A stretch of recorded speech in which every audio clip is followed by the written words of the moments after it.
What's up, everybody? Welcome. Thanks for tapping into KRFF 95.9 LPFM, Moorhead, Fargo. We nestled in the heart of downtown Fargo here. Thanks for joining us, RadioFreeFargo.org. We're streaming wherever you living. Right before me, this is a beautiful Thursday here. Beautiful Thursday here in Fargo. Right before me was Side Stage with Trav, noon to 3. I get in here at 4 o'clock. 4:20, I open a big fat bag of cannabis news, and this Thursday's no stinking different. So stick around for that. We're going to get there as soon as we can. Again, thanks for checking me out here. KRFF 95.9 LPFM. We're an independent radio station. We take monies and we take underwriters to push this thing through. And again, what radio station is going to let you talk about the cannabis legalization and forward movement in said arena. So thank you, KRFF, for letting me in here Thursdays. 4 o'clock, 4:20, open a big fat bag of cannabis news, and I is going to do that again this Thursday and next Thursday. So welcome. We're going to talk about cannabis again at 4:20. After me is Stinky Arts Music Mart, Locals on the 8, Radio Madness, and then Black Ring Ritual. Going to punch you in the face with some sort of black Swedish movie music. I don't know, I'm making stuff up. However, the New Life Center helps people who are homeless and hurting go from merely surviving to truly thriving. Their aim is to help people in need discover value and find hope. The New Life Center has evolved into a multifaceted emergency and crisis service center. To learn more about NLC, visit their website at www.fargonlc.org or give them a call at 701-235-4453. And like I always say every week, I believe cannabis was created by the almighty creator upstairs. And I show my respect to Antioch Church. I show my respect to him at Antioch Church, 10 a.m. Sunday mornings. And this Sunday afterwards, we're going to get something to eat. And then we all going to be down at Island Park doing some sort of, I don't know, praise in the park or whatever. So you want to get your God on, come on down to Island Park. Sundays, 3 to 5. I'll be there with my kind of lame-looking shirt. I mean, I don't look the best in gray, but that's what it is. But anyway, this show is brought to you by Black Cottage Alchemy. Black Cottage Alchemy on Facebook, Black Cottage Alchemy on the websites. You can go to Tochi Products, which is also nestled in the heart of downtown Fargo, directly behind me here in the studio. If you get to Holiday Gas Station downtown, just look north, my friend, and you'll find Tochi Products. Inside there, you'll have Black Cottage Alchemy products, the body butter, which is CBD, alpine hemp, the 3 seasonings that were brought to baby Jesus. This stuff's going to work for anything funky you got going on in your body. It'll maintain stuff. It'll take care of stretch marks. It'll take care of that stuff in between your toes, that weird thing in your nose. Word. Also inside there's the Indy for Freedom of Cannabis Act petition. That thing's being circulated and getting signatures. If you'd like to get signatures, if you'd like to sign it, CannabisCaucus.com. You can find out where in your town there is a petition you can sign. IndyCannabisCaucus.com. You can also reach out. They'll tell you what you need to do if you'd like to help. Orange Records downtown also has the petition. You can scurry in there, get you some vinyl, scratch it, buy some more, bring a buddy, and sign that petition again. Again, Orange Records, Tochi Products, both pushing the Indy for Freedom of Cannabis Act petition. 21 plus to possess, 12 plants, free to consume, and a licensed business. Well, everybody, thank you for joining me. Again, 4:20, I'll open a big fat bag of cannabis news, and I got some stuff for you. I got something wild. We can talk about Minnesota. Stinking Paul Gazelka's in the news. That's going to be fun to discuss. I also got music. Most of it's new. However, I got a little Jerry Reed, 1965. So anyway, welcome. Thanks for checking this out. And we're going to jump into some music right now here. Canna-Talk ND on YouTube. This will be out minus the music on Saturday. Canna-Talk ND on Facebook and Instagram. You can check me out. Here is Subterranean Homesick Blues done by Kyle Hollingsworth, KRFF. That's right. You don't need a raincoat to know which way the wind blows. Subterranean Homesick Blues. My boy Kyle Hollingsworth, otherwise known as Some Guy in String Cheese Incident. I kind of liked it, so now we're listening to it. KRFF 95.9 RadioFreeFargo.org. That's what you're tapped into. Canna-Talk ND with Wilson. I'm Wilson. The content is cannabis and cannabis legalization. Educate yourself so you can educate others on the benefits of cannabis. And so thanks for joining me here. Right before me was Side Stage with Trav, noon to 3. Right after me, Stinky Arts Music Mart, Locals on the 8, Radio Madness, and then, and only then, does the Black Ring. Wait a minute. Yeah, Black Ring Ritual. Oh, man. Sorry, dudes. But anyway, they're at the end of this night, and they play metal. So check that out. And then Friday there's stuff too. So always just keep your dial here locked on the coolest independent radio station you're going to find and in the world if you listen to RadioFreeFargo.org. Again, thanks for coming on and listening to me blather about the important things, and that's cannabis legalization. ND for Freedom of Cannabis Act in North Dakota is circulating a petition. You can go to Orange Records. You can go to Tochi Products. And while you're in Tochi Products, you can pick up Black Cottage Alchemy, my sponsors' products that's in there. And again, they're good stuff. It's locally done, and it's jam-packed full of the stuff you need to put on your body. And again, it's a beautiful stinking day here in Fargo. I just want to kind of go outside and hug it. You know, it's so nice. And again, people say, well, don't like fall too much because you know it's coming. But again, I don't have a car. I live downtown. I know it's coming. Do I get a car? No. I just buy a couple extra pairs of socks. Do I stop walking in the winter? No. So if I can handle my winters without a vehicle, then quite honestly, without that hassle, the winter's pretty easy. Because it's all fun and games, so you're running a little late. You trip over the mat, you pour coffee on your hand, and you're like, ow, ow, ow. You try to open the door handle of your car, and it breaks right off. Then where are you? You got a burn hand and a door handle in the other. But not me. I walk by you, I say, morning, Mrs. H, and I walk 6 blocks to work. Like a pimp. So anyway, fall's my favorite season, I think. The bugs start to die. The sky is nice and cool. But, you know, I digress. Canna-Talk ND with Wilson. Every Thursday, 4:20, we're going to open a big fat bag of cannabis news. Now, this is the segment where I tell you, you're all just on the edge of your seat going, where is he with his kratom? Kicking. And again, it's not a joke, but I noticed today. Plus, I don't know if I told you yesterday. Well, let me get you up to speed if you ain't been listening. All right, so I've been a drug addict for, started with I suppose sugars, then went to caffeines, then I went from to booze and cigarettes. Then I remember getting a little taste of this Sacramento crank, and I was off to the races in probably '92. And from then on, that's kind of been my lifestyle. However, most of the years my daughter was, I was raising her, I was on a pretty, a controlled regimen of Adderall, which really helped me out. And I could imagine it could continue to help me out, except I got this stupid addiction problem. So it's really hard to take something that helps when I want to take more than I'm supposed to. And that's kind of the conundrum I found myself in. So 3 years ago, I stopped that, 20-some year addiction. And then I went to kratom, thinking I would just use it to replace it and then stop it. And then 3 years later, I got this crazy stinking tolerance and crazy addiction to this kratom. So Saturday will be a whole month since I've started to remove it from my life. Took me 2 weeks to kind of reduce 60 plus grams a day down to 14. And then I'm on day 12 as we speak. Feel pretty good. Like I said, I've been taking these cold showers, and I don't know if you all have taken cold showers before, but it's intense. And I've noticed my discovery as my recovery goes along that the less I want to take a cold shower, the better I am in my headspace. Because taking a cold shower takes a lot of testo will. Especially in the morning, like Sunday mornings, you got your floors cold, you're cold, you jump in that shower knowing you're going to turn it on to ice cold. Yo, it is a mental struggle. But what I do is I stay in there, I lather up, and then I stay in there till I regulate my breathing. So, because you get in there first, you're like, ooh, ah, ee. You're like, oh, man, it takes your breath away. But if you can control it and you're under there like, nah, it's all good, it's cool, come on in with me, right? Once you get to that state, it really does help increase endorphins, just general well-being. It recirculates your, the oxygen in your blood. But again, it ain't cool, really. I mean, it feels good, but you don't just do it. And so I've noticed the better I feel now, almost 2 weeks clean. And I probably sound better if I went back and listened to those last 2 Thursdays. Actually, last 4 Thursdays. I don't know. However, I felt like I did some of my better work struggling in my head. But anyway, I talk about cannabis, but, this is a segment because I don't really have anything else to talk about accountability and just sharing that, in fact, kratom shouldn't be used as a lifestyle, I would say, especially if you have addictive personalities, because it does stimulate your opioid receptors. And the more you take, the more because again, if you blindfolded me and you gave my brain Adderall or kratom and you blindfolded my brain, I don't know that I could have been able to tell the difference. So now it is a natural and a free substance, a legal substance.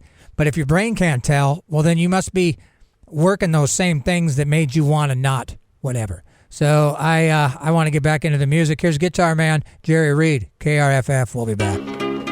And I'm back like fog on the glass. First off, that was Guitar Man, Jerry Reed, 1967. Wrapping that up. Nearly Lost You, Screaming Trees, 1992. What a beautiful year. You're locked into KRFF 95.9, RadioFreeFargo.org. It's a beautiful day here in the heart of downtown Fargo. I hope your Thursday's going as groovy as it is for me. We're going to talk about cannabis in a positive light in mere seconds. I appreciate you all for tuning in. We're going to talk about it. But like I said, this past couple weeks been struggling. But here we go. Canna-Talk ND with Wilson. On the other side of this little jammy, RadioFreeFargo.org. Yo, it's Wilson from Canna-Talk ND. You know, the super awesome show you're getting ready to listen to. I think you should go and subscribe to the YouTube channel. I'll wait. Okay, enjoy the show. Because I'm feeling punctual today, it's 4:20. Thanks for joining me on Radio Free Fargo, KRFF 95.9. Thanks, buddy. I see you there. You're wearing the same tank top. That's all right, as long as you're here to listen to cannabis and cannabis legalization stuff, because that's what we're going to bring you, and that's what we're going to talk about.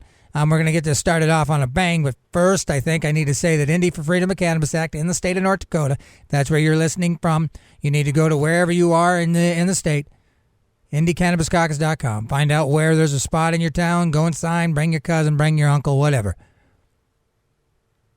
21 plus to possess, 12 plants, licensed business. It's the only thing happening if you want to see cannabis legalized, because again, the next legislative session, I would speculate it'd go just as horribly as the last one did.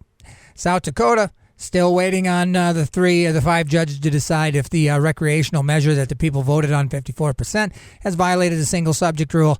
I've kind of given up on that, and I think the people pushing cannabis in South Dakota has also done so. They have several measures they're going to, that they've finalized. They're going to just, again, it's really crazy. And in New Jersey, it's the same thing, man. The people voted, but the people that are in charge didn't vote. So it's like, well, you can get 74% of the people to vote, but if 10 of those idiots in charge don't want it, it doesn't seem to matter. So, viva la resistance. You know what I'm saying? Canna-Talk ND with Wilson. We can talk about cannabis here. First up, cannabis moment. Maine cannabis sales broke another record in August, exceeding 10 million for first time. Maine recreational cannabis sales broke another record in August, exceeding 10 million for the first time since the adult use market launched in October 2020. I just do want to mention, for those that are listening for the first time, please raise your right hand in the air and say, I do solemnly swear to never call cannabis weed, marijuana, or dope, so help you God. Okay, you're in the club. The state's Office of Cannabis Policy reported that the state's 53 adult-use cannabis shops brought in about $10.2 million. 53 adult-use cannabis shops. Does that sound like a lot? That don't sound like a lot. Maine, the word Maine is small, but how small is Maine? I don't know. But anyway, they brought in about $10.2 million in cannabis purchases last month, and that translated into about $1 million in tax revenue, which, man, oh man, that sounds like a lot of stinking tax dollars, doesn't it? 10 million, 1 million. What is that? Is that 10%? I don't know. Seems like more, but, I stopped paying attention in pre-algebra. And then I dropped out of, college or high school because it was too hard. Of course, I was pretty stinking awesome in college. I got a degree, so thank you very much. By comparison, Maine cannabis sales for rec consumers amounted to just 1.1 million during the first month of retail sales less than a year ago. So they're up 1 million each month. The record has been broken each subsequent month. While August proved to be a record-breaking month for sales, with 133,969 sales transactions, it's only slightly higher to July, when the state saw about 9.4 million in adult-use purchases. So that's what you got there. So according to the Portland Press Herald, and that's not Oregon, that's Maine, have credited summer tourism for the sales spike. I don't. I just think there's ones that are a little scared, so they kind of just keep using, Bob down the street, until they realize that there's a lot more stuff in that store than Bob has. And it's not as bad as they thought. And it's right next to Target. It's got a Caribou Coffee across the street. You know what I mean? Bob don't have coffee. He does, but, the creamer's always expired. And then Bob was always looking at you with that kind of, you know what I mean? That thirsty eye. Hey, nice skirt. That doesn't happen in dispensaries. You don't have to worry about, going to the bathroom and the guy locks the door, you don't know, and all of a sudden he gets weird, you try to leave, he locked the door and you're in the bathroom. And those are all, valid, kind of scary things that can happen to somebody who has to go into some guy's house to get their medicine. Him or her. He or she. Them or they. But anyway, let's talk about stinking this. I'm going to set this up first. It's from Valley News Live. Gazelka, Paul Gazelka, he enters Minnesota governor's race, attacks Waltz on pandemic.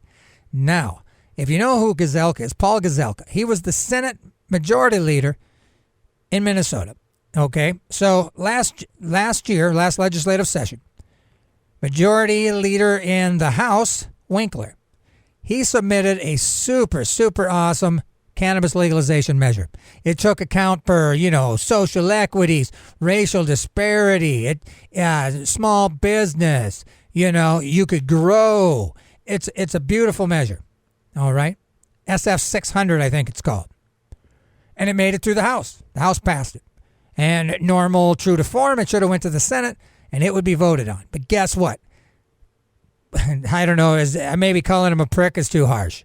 But this idiot, maybe the idiot's too harsh. But this dummy, maybe that's too harsh. Paul Gazelka, he stopped it. He goes, we ain't doing it. We're not doing it. It's stupid. You're stupid. We're not touching this. So because he was the majority leader, he was able to kick it out the window. And boom, that ended the progress of that legalization measure. Primarily, but specifically because this Paul Gazelka, who's now trying to run for the governor, was the cog in the wheel. He literally is the reason Minnesota doesn't have cannabis legalization as we speak. Paul is. So remember that when it comes time to voting. So what you don't want to do is you don't want to vote him in. You want to make sure Walt stays in. I mean, sadly, right? I'm not into politics. I pay attention to the man upstairs. He tells me who to listen to. Okay, not entirely, but you know what I'm saying. Everybody that says, Walt is horrible, he is for cannabis legalization. So he stays the governor because here's what happened. Paul Gazelka had to resign as the majority leader of the Senate to run for the governor's race. Now, for any of you who are smart enough to figure that out, it means the cog in the wheel is no longer the cog.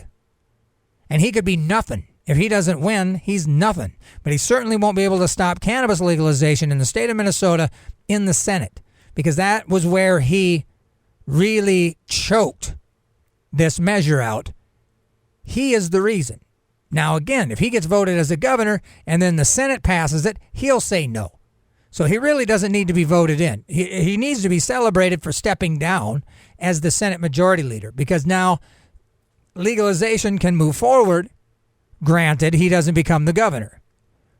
And people petition, they went out and picketed this idiot. Again, I'm all in jest. This is a radio show. I mean, you don't become the senator if you're an idiot. I mean, I don't know. I guess not. I mean, I'm pretty smart. I'll never be the senator. So, maybe you have to be an idiot. Again, I'm getting off track here. But my point is this is a nice move because what prevented it from going forward was this guy. And now this guy is no longer in the Senate when we come forward with the legislative session. They're going to reintroduce it, of course. There'll be a special session. And hopefully, Minnesota will have a better year. So now that brings me to cannabis moment. Minnesota lawmakers poll shows growing support for cannabis legalization. So a bill to legalize cannabis in Minnesota might have died in the legislature this session, thanks to Paul Gazelka. I added that. But a newly released poll conducted by lawmakers shows voters are increasingly ready for the reform, which everybody knew that. It was just Paul Gazelka wasn't the majority. They didn't poll him. 58% of respondents for the 2021 House of Rep State Fair poll said they favor legalizing cannabis for adult use. That's a modest increase compared to the Chamber's 2019 at 56. What? 2%? You call that? Well, you're an idiot. All right, that seems to be my new catchphrase. While the poll is non-scientific in that it didn't use random sampling, it did have a very large sample size of about 5,200 state fair attendees. And of the 12 questions on various state policies, now I will say, like being raised Pentecostal, we didn't believe in fairs. So I'm not saying conservatives don't believe in fairs, but I would say there would be more something there. So, maybe that, reduces some of these attendees. But anyway, the Democratic-led House of Rep approved a bill to legalize adult-use cannabis in the state this year. The state did not conduct its own state fair survey, but the chamber similarly found that a majority of constituents back legalization. House Majority Leader Ryan Winkler, sponsor of the legalization, said in June that he felt cannabis reform could be taken up during a special session, but that did not come to fruition before it ended in July. Now, while advocates were hopeful about the possibility that further cannabis policy changes could be accomplished in a special session, they also recognized that Senate Majority Leader Paul Gazelka could be an obstacle, and he was, as he consistently been opposed to broad reform. But for the coming regular session, one interesting development is that Gazelka recently announced that he's resigning as leader while he considers a run for governor, and so activists will be closely following to see if a more reform-friendly GOP replacement is selected for the position, and I certainly hope so. Winkler's House-passed legislation, as introduced, was identical to a proposal he filed last year with some minor technical changes, which I'm curious what that is. They called it the best legalization bill in the country at the time. It did not advance in that prior session because of stinking Paul Gazelka. Governor Tim Walz, who signed legislation in May that will allow patients to access smokable cannabis products, previously called on lawmakers to pursue the reform as a means to boost the economy and promote racial justice. He did not include a request to legalize, though, through this budget proposal, however. And again, I don't know what that means. But I do know that Nebraska activists submits 2 medical cannabis initiatives for 2022. And my prayers and thoughts go out to those guys. They've been working so hard. And again, they just keep getting hit by the very small people in charge. So they announced on Wednesday that they have turned in a pair of complementary initiatives to legalize medical cannabis that they hope to place on the state's 2022 ballot. The advocacy group Nebraskans for Medical Cannabis says it expects the Secretary of State's office to sign off on the language of the measures by a certain time. So, let me see when that is. They will have until July 7th, 2022 to turn in enough valid signatures. They need 250,000 signatures, required to qualify each of the initiatives. Oh, so maybe they need 125 apiece. Again, I'm not good at math, but I'm really good at dancing. And if you've heard me sing, it comes second to my dancing. Canna-Talk ND with Wilson every Thursday here on Radio Free Fargo, KRFF 95.9. We talk about cannabis in a positive light, promptly at 420, sometimes 421. In some occasions, 423 and 424, but never 419. So I'm never early to 420, but sometimes I'm late on the bus.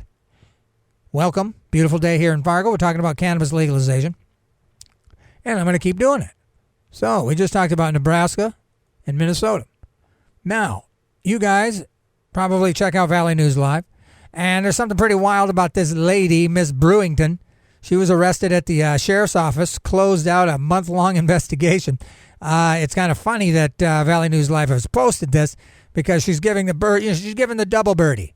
But then they have emojis over them, which, I mean, you can still see the stinking finger. I mean, what? I mean, it's like if you're nude and they put the emoji on your face. You know what I'm saying? I mean, I don't know. But anyway, shout out to this lady, Miss Brewington. She kind of looks like Mr. Brewington, but again, I don't judge. A woman in Tennessee told officers there was maybe an ounce of cannabis on her farm. But it turns out Mrs. Brewington may have downplayed the amount just a bit. According to the 15th Drug Task Force of Tennessee, otherwise known as people who shouldn't be doing it. And come on, Tennessee. I mean, you guys, get a hold of yourself. And what's kind of funny about Tennessee is when I think of Tennessee, I think of a bunch of alcoholics. I think about like Tennessee whiskey. Have you heard of the song? I haven't. I hate country. Just kidding. I don't. I play Jerry Reed. But anyway, Tennessee whiskey. It's not Tennessee cannabis. Tennessee hemp, which is an alternative country song, which is actually pretty good. And it has, this other girl singing backup vocals. Tennessee hemp is as good as Tennessee whiskey by that other guy. But anyway, when these guys recovered over 20 pounds of cannabis and 40 plants from the property, authorities said they searched a residence nearby and recovered more growing and processed cannabis. Well, I wonder what they were doing next door. I mean, why were they searching next door? That seems kind of wild. The woman who's referred to as Miss Brewington on social media, which is kind of hilarious, and I know having like the Indie for Freedom of Cannabis website, having the Canna-Talk ND Facebook page, I'll get weird messages like, hey, my name is Bob. I just moved from Grand Forks. Can you help me out with a little loud? It's like, what? No way, officer. And besides, I'm here to change the law, not break the law. And, I mean, I remember as a kid, I mean, you'd be walking down the street, some guy would be like, yo, bro, you got a little bud?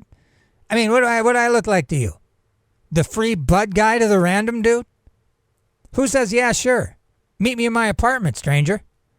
I mean, I could never figure that out. Now, I am also a proponent, as you'll never know if you don't ask. But it always seemed like a weird thing to openly propose to somebody who doesn't know you while it's, notably illegal. So, I don't know. This Ms. Brewington, I mean, is this how the investigation started? She's posting pictures, with emojis over her face and, 40 plants, dressed up. But anyway, the 15th Drug Task Force of Tennessee posted her mugshot on Facebook and added smiley faces over the gestures she made. Actually, they added smiley faces over some of the finger of the gestures she made. I mean, if you couldn't tell with the finger that's 2 inches above the smiley that it was the middle finger and there was two middle fingers and it was a mugshot, probably the coolest mugshot I've ever seen. However, Busey's mugshot probably takes the cake. You guys know what I'm saying, right? With that Panama shirt, barely buttoned. He had his hair look like somebody, jammed his finger in a light socket. So anyway, the internet has mixed reactions to the mugshot. Some saying she has no respect for authorities, while others are calling her a hero, which is kind of an oxymoron because the authorities shouldn't have any say over private property in my head. Being as that said, it should be legal. So, and then I've got this quick thing I'm going to read you. All right, this quick thing I'm going to read you. During the temperance movement of the 1890s, cannabis was commonly recommended as a substitute for alcohol. The reason for this was that the use of cannabis did not lead to domestic violence while alcohol abuse did. This is 1890s, became illegal in 1939. So 40 years prior, they were using it as a substitute for alcohol, which did not lead to domestic violence, while alcohol, which is legal now, does. Now wrap your brain around that. And then try to tell me cannabis is bad. No, there was an agenda. And if you don't think there's an agenda happening in our world now, well, you on the crack. And the bad crack, not the good crack. The horrible crack. The twitchy crack. So, again, shout out Ms. Brewington for keeping it real and keeping Tennessee. But anyway, like I said, I mean, the perfect example is Miss Brewington, which has got the word brew in it, so she should have been able to be, it should have been Miss Jack Daniels Brewington, is what it should have been. But anyway, let's talk about Panama. Panama approves medical cannabis law. Is Costa Rica next? I don't know. Swayed by advocates, slogan of 4 a day without pain, the National Assembly of Panama voted on August 30th to legalize cannabis medically. The bill now awaits the signature of President Laurentino Cortizo of the center-left Democratic Revolutionary Party, otherwise known as PRD, which is expected shortly despite a pressure campaign from the conservative political opposition. And again, conservatives, man, what's your problem with it? I mean, there was conservatives back in the day in 1890. The conservatives were probably the ones that said, hey, let's just use, let's give them that non-violent stuff. Right? Because how could conservatives be for alcohol and not something that was in a better alternative? Again, I don't think cannabis was demonized in that time. I don't think conservatives or non-conservative. I think there wasn't really a whole lot of conservative, non-conservative. I think there was just all God-fearing, honest people for the most part. Of course, there's been evil since the beginning. Or, craziness. Like, let's go to church. This guy's like, oh, let's just burn foxtails and, shoot arrows through the cows. Whoa, that's pretty liberal thinking, brother. But otherwise, conservatives are not appeased. They want tight control. Medical cannabis measures have been pending in Panama's unicameral National Assembly since 2017. Also critical was the testimony of Dr. Sandro Carrillo, a professor with the University of Panama Medical School and the country's foremost medical cannabis specialist. In an interview outside the National Assembly chambers, Carrillo said this law will improve the quality of life for patients. Some epilepsy patients are taking 2 or 3 meds. They still don't work, and now I might say the 2 or 3 meds are pushed by the pharmaceutical companies, aka WHO, and all of those FDA losers. Medical cannabis provides an alternative that can relieve their pain and suffering and that of their families. There are many Panamanians Panamanian, Momanian, banana, nana, Fofanian, me, my Momanian, Panamanians suffering from conditions that our other medicines have not been able to alleviate. This year, National Assembly President Cristiano Adames, otherwise known as PRD, through his support behind the final version, he calls for establishment of a Cannabis Technical Council, which I think we should all have them, with 2 representatives from patient groups to oversee the program. Domestic production is to take place under tight control with surveillance systems and other security measures. That sounds ominous. Pharmacies vending cannabis products will also have to apply for a permit and pass a site inspection. There's no provision for home cultivation. Nonetheless, the law was opposed by Panama's pharmaceutical industry, of course. While media accounts are stating that the law 153 passed unanimously because there were 44 votes in favor, this is not quite accurate. There are 71 seats in the National Assembly, and the discrepancy of 27 votes seemed to be due either to abstentions or lawmakers barred from the chamber because they were infected with COVID-19. Lawmaker Maine Correa of the conservative Cambio Democratico recently tested positive for the coronavirus, tweeted angrily after the approval of Law 153. They didn't allow me to vote virtually, and my vote was no. I do not agree with the growing of cannabis. Warning of insecurity and high criminality, she has called upon President Cortizo to veto the bill. So activists in Costa Rica, of course, looking hopefully to example next door in Panama. For the past years, advocacy groups has been pushing for a cannabis program for ticos, as Costa Ricans call themselves. This year, a bill was introduced in the Unicameral Legislative Assembly, an agronomist by training. She's pushing both medical and industrial hemp. And I wanted to bring up, because I remembered it, there's going to be a huge hemp processing plant in Indiana. And they're going to utilize the hemp that's grown in Kentucky and Tennessee, and I think one other one. So that's good news. Let's see. People couldn't be denied cannabis license based on moral character or cannabis convictions under new Michigan law. Let me see what else we got to read. I'm just going to ramble off some stuff here until we wrap this up. Canna-Talk ND with Wilson every Thursday. 4:20 we start to open a big fat bag of cannabis news, and the zipper's about zipped up on this one. I'll be back next Thursday here on Radio Free Fargo, KRFF. Canna-Talk ND with Wilson. Stinky Arts Music Mart after me. Radio Madness. Black Ring Ritual. Locals on the 8th. That's your Thursday. And we appreciate you listening to us. Anyway, Massachusetts cannabis sales top $2 billion, which I talked about that last week. Minnesota lawmakers begin 2022 cannabis referendum process.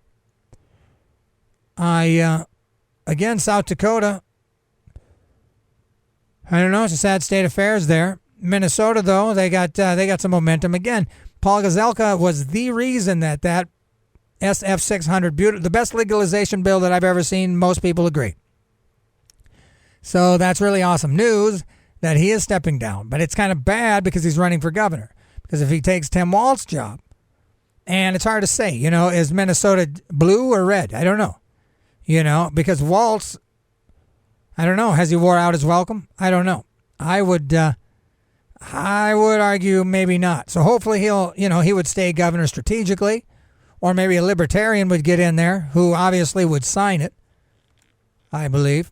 Indy for Freedom of Cannabis Act, that's what's happening in North Dakota. Get out and get the petition signed. You can go here at Orange Records. You can go to Toji Products. You can go to IndyCannabisCaucus.com and find out where in town you got a place you can go and sign. And if you're feeling froggy, why don't you get outside with a petition and get those signatures happening? Can you dig it? So, what else do we got here? Wyoming activists, they jumpstart signature gathering for 2022. Maryland lawmakers take first step toward putting cannabis legalization on 2022 ballot. Working group tasked with studying it and preparing a legalization referendum that the speaker wants to put on next year's ballot. That's kind of interesting. I figured Maryland was groovy. So, federal courts in 2 U.S. territories hosting event on cannabis legalization tourism impact. I didn't realize that would be happening. Bernie Sanders touts progress on legalizing cannabis and ending the drug war. I'm just reading headlines here for fun. You're listening to KRFF 95.9, the coolest radio station in Fargo. You can stream it, radiofreefargo.org. We'll let you. You can have anybody you want listening to it. We appreciate your ear and time. And this is how we do it. This hour programming on KRFF 95.9 LPFM is being underwritten by Carmine and Hayworth. Carmine and Hayworth offers vintage clothing and novelty items for those who love the thrill of all things different. They're not just a vintage shop, but a community and experience. Carmine and Hayworth is located at 616 Main Avenue in Fargo. Find them on Facebook and Instagram or visit their website at carmineandhayworth.com. Again, thanks for listening to this episode or day or show of Canna-Talk ND with Wilson. I'm Wilson. We talked about cannabis in a positive light for the last 20-odd minutes, and next Thursday I'll come in and do the same. We're up to that musical break. We got John Schofield here. He's going to do Ray Charles. I'm going to let him. I don't need no doctor. KRFF. Clap, clap, clap, clap. I don't need no doctor. Featuring John Mayer, John Schofield. That's what I say. 2005. Radio Free Fargo, KRFF 95.9, Canna-Talk ND with Wilson. We talk about cannabis in a positive light. I'll still talk about cannabis a little bit, but we on the downhill slide of this thing. I'm going to wrap stuff up. This show is brought to you by Black Cottage Alchemy. Black Cottage Alchemy on Facebook. Black Cottage Alchemy does a variety of products, colloidal silver and the like.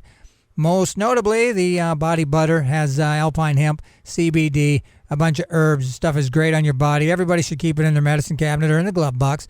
If you live in your car in a Walmart parking lot, you can go outside here, Tochi Products downtown here in the heart of beautiful Fargo, and sign the ND for Freedom of Cannabis Act while you're in there picking up some Black Cottage Alchemy products, supporting my sponsor, and we thank them for sponsoring Canna-Talk ND with Wilson on Radio Free Fargo, KRFF 95.9 Moorhead, Fargo, streaming anywhere, wherever, radiofreefargo.org. That's where you can donate. If there's merch, you can pick it up on that place. Underwriting, email somebody. That should be available on the radiofreefargo.org webpage. If you'd like to hear, me read something like the Carmine and Hayworth Underwriter. And we appreciate all of that because for that, we get to do what we do. And no matter how down in the dumps I am from, not having elevated dopamine because I'm not on drugs, this is still a good time for me. And I hope it's a good time for you.